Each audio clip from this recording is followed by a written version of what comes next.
Hello people of YouTube, my name is Matthew, and today we're going to be doing a video on, not on the figure you're thinking of, but this guy. Nope, he is not the Bandai Movie Monster Series Shin Godzilla. He's the Bandai Movie Monster Series Shin Godzilla bootlegged.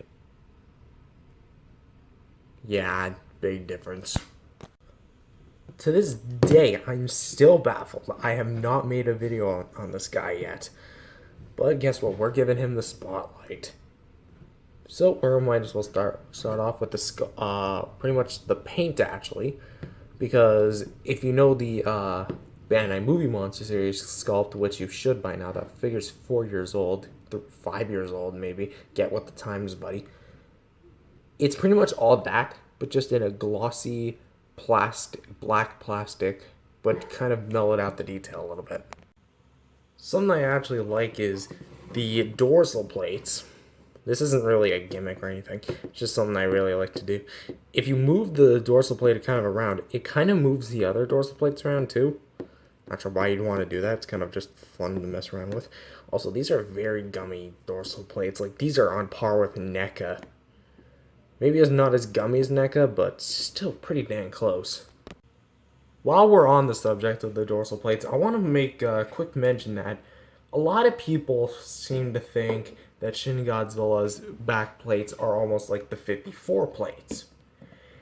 And in my humble opinion, I don't think that's the case. Like, just look at them. If anything, I think they're more akin to the Heisei dorsal plates. See, that's a match.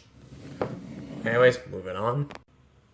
The paint application is something. The eyes are probably not too sure what to say actually. It's sloppily applied, but it gets the job done at least. The teeth are not white, but more of a brown orangish color. They're kind of just thrown on there. No real shading to it, even though I don't know how in the world you'd be able to shade something that tiny. The chest actually has... Actually, here's the thing. I'm going to bring in this guy, the real McCoy version.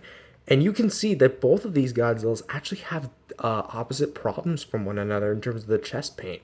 This one has too much red paint. This one has too little red paint. But I honestly think that this guy has the overall better paint scheme, because moving down the foot, it kind of continues that purple, almost looking orange-brown paint, and it's just sprayed on there. While this guy, yes, it's still sprayed on there, but you still see some shading on there. Not necessarily the best look. The back of the figures are a whole different story. Sorry, these tails are like a mile long each. This one actually looks like it's glowing because you can kind of see the spray go up the dorsal fin, almost giving it a gradient. While this just looks like they just ran this, they just ran some red liquidy paint down the back and just called it a day. And some of the parts aren't even applied at all. And when we come to the tails of each figure, again, different story. This one is painted flawlessly, minus the black bones. The bones are supposed to be white colored. And this part isn't even painted all the way. It's just half done with some Axis plastic.